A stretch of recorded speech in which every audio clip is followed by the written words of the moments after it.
Greetings. Welcome to Mythcrafts. This is a website that I run with my amazing, lovely, intelligent, beautiful wife, Miss Emma Jane Woods. Sorry, Dr. Emma Jane Woods. I only have a master's degree. The master and the doctor. If you get that reference, sweet.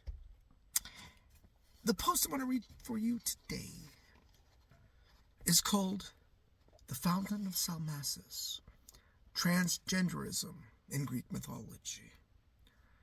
And this is something that has been close to both of our hearts, not because we're transgender,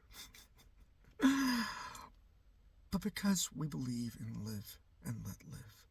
Something that seems to be tragically not part of the public discourse right now. And if at times, at the very end of this post, if I sound vitriolic, well, I am. I am angry. So bear that in mind. But I'm not going to be angry reading this post. The Fountain of Salmacis, Transgenderism in Greek Mythology. Once upon a time, Aphrodite, the Greek goddess of love, was bathing in the sacred river Achelous, the largest river in Greece. Now, Achelous was a titan, being a son of Oceanus and Tethys, according to Hesiod, and has many, many myths of his own, including fathering the sirens, which Emma specifically has talked at length about. This is also from Ovid. And he sired several water nymphs, as one does. He once even transformed himself into a bull and wrestled with Heracles, that's Hercules, Heracles is the original Greek, over the right to marry Deianira. And if you know that tale, boy, he lost. But he also dodged a bullet because she ended up burning Heracles alive. Not in a literal sense, but through poison on clothing. However, the point here is that Aphrodite was bathing in a river that actually has a lot of significance in Greek mythology. After her bath, Aphrodite realized she had lost a sandal. And if you're familiar with the many variants of Cinderella, this might ring a bell. The lost shoe, the lost slipper. And at this point, Hermes, the messenger god, the winged messenger god, the god that communicates between humans and the divine, he showed up with the missing footwear. So it turns out that she had previously spurned his advances. He, like all the gods, was lustful for her because she is Aphrodite. She's Venus, and she's got it. And being thus dejected, Hermes had wandered all the way to Egypt. Imagine that. He left Mount Olympus, and in his sadness over and dejection over being rejected, wandered to Egypt. Seeing how downtrodden Hermes was, Zeus sent an eagle, and the eagle is kind of the animal familiar of Zeus, so to speak. And so he sent an eagle and stole one of Aphrodite's sandals and delivered it to Hermes in Egypt. So Hermes, now having her missing shoe, shows up on the banks of the river Achelous and offers it as a gift. Aphrodite was very grateful, so grateful that she gave in to his advances. And from this union, a child was born, Hermaphrodite, half Hermes, half Aphrodite. Many of you will recognize the word hermaphrodite and assume he was born a third gender. That is not the case. He was a beautiful boy. The Roman version of this event is written as follows. This is from Ovid, from Metamorphoses 4. To Mercurius, that's Hermes, Mercury is the Roman equivalent of Hermes, runs the tale, and Cytherea, which is another name of Aphrodite, a boy was born who in Mount Ida's caves the Naiades nurtured. In his face he showed father and mother, and took his name from both. When thrice 5 years had passed, the youth forsook Ida, his fostering home, his mountain haunts, eager to roam strange lands afar. So, at 15 years, he leaves Ida to go explore the world, as one does. One day, during his wanderings, he came upon a crystal clear pool. And unbeknownst to the boy, the waters were home to a nymph named Salmacis. Unlike Salmacis' sisters, who went out hunting, she was content to bathe in the water, to comb her lovely hair, and to lay down in the leaves and the grass. This behavior brought disdain from her siblings, who chided her for being idle. But Salmacis didn't care. She was quite content picking flowers. It was while doing so that she spotted young Hermaphroditus. Overcome with longing, she paused a moment to check her appearance and compose herself. Then, feeling suitably attractive, she spoke. Youth, almost worthy to be thought a god. If you are a god, you must be Cupid. Or, if you are mortal, whoever engendered you is blessed, and any brother of yours is happy, and any sister fortunate, if you have sisters, and even the nurse who suckled you at her breast. But far beyond them, and far more blessed is she, if there is a she, promised to you, whom you think worthy of marriage. If there is someone, let mine be a stolen pleasure. If not, I will be the one, and let us enter into marriage together. Once again from Ovid.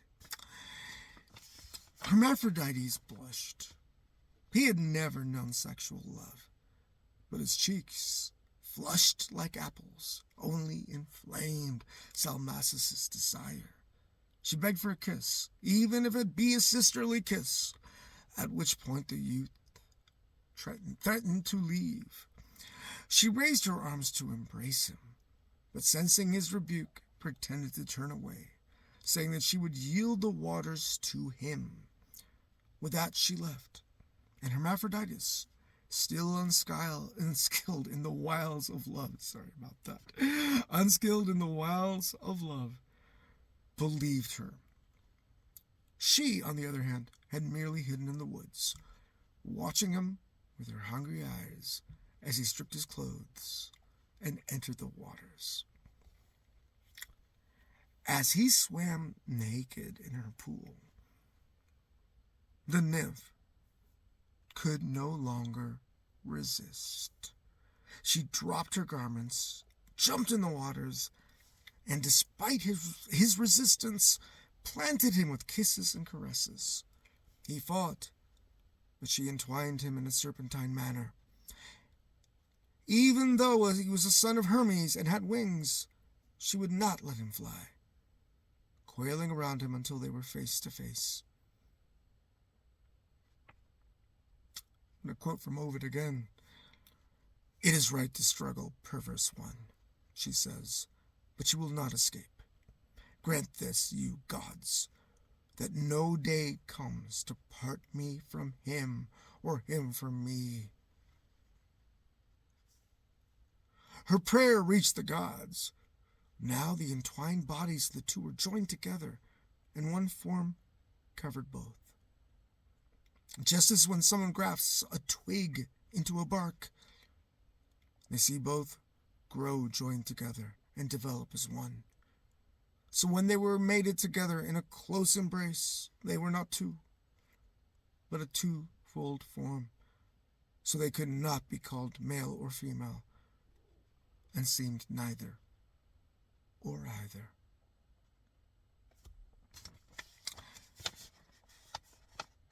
When Hermaphrodite looked into the waters and realized he was no longer a man, but a creature of both sexes, he begged of his parents that from then on, any man who came to these fountains would leave like him, half male, half female.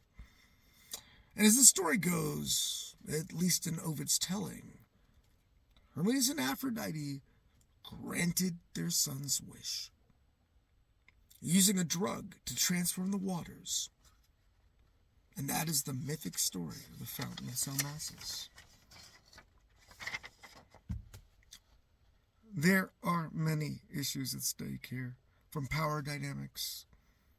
Salmacis is clearly being at the fear of demonetization, not that we're monetized, the R word, to the question of being feminine, as seeing as being weak. And that is not the takeaway I want to explore.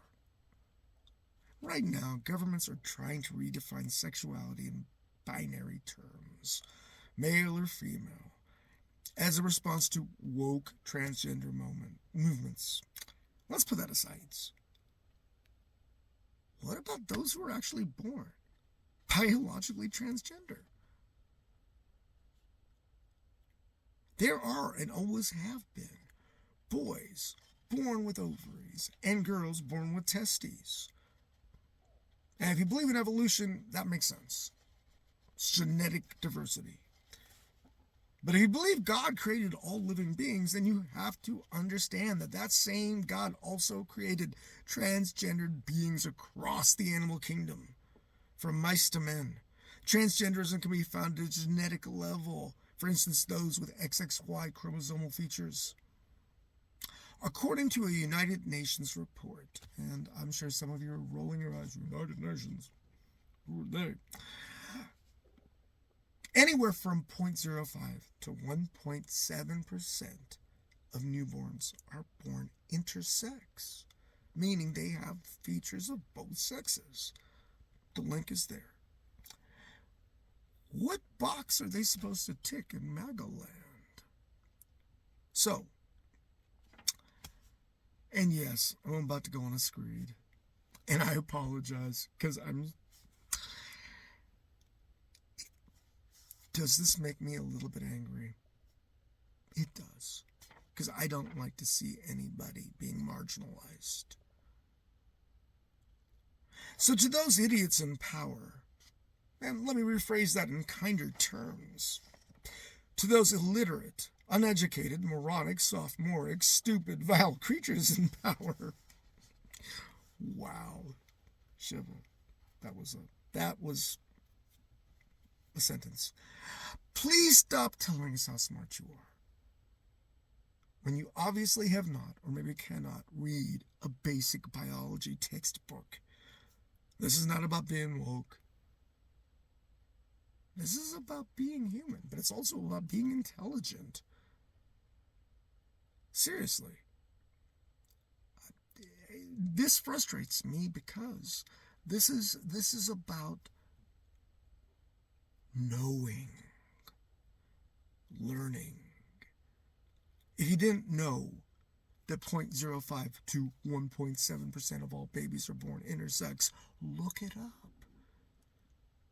Get out of your echo box. Start learning. Let me add a final thought about the historic fountain, which is in Turkey. It's a real place. This is geomythology that might clarify things. This is from the ancient Greek historian Strabo when discussing the fountain. The slanderous repute, for what reason I don't know, of making effeminate all those who drink from it, seems the effeminacy of men is laid to the charge of the air or the water. Yet it is not these, but rather riches and wanton living that are the cause of effeminacy. Once again, nothing wrong with effeminacy, but the point here should be clearly taken. It's not the fountain. It's the way you live. Live kindly. This is Shiva for Mythcrafts. Please feel free to like, subscribe, and share. Those things matter. If you enjoyed this, wonderful. If you didn't, well, the good news, as I used to say when I played with my band, is you'll never have to hear this again. Blessed be. Have a fabulous day. Thank you.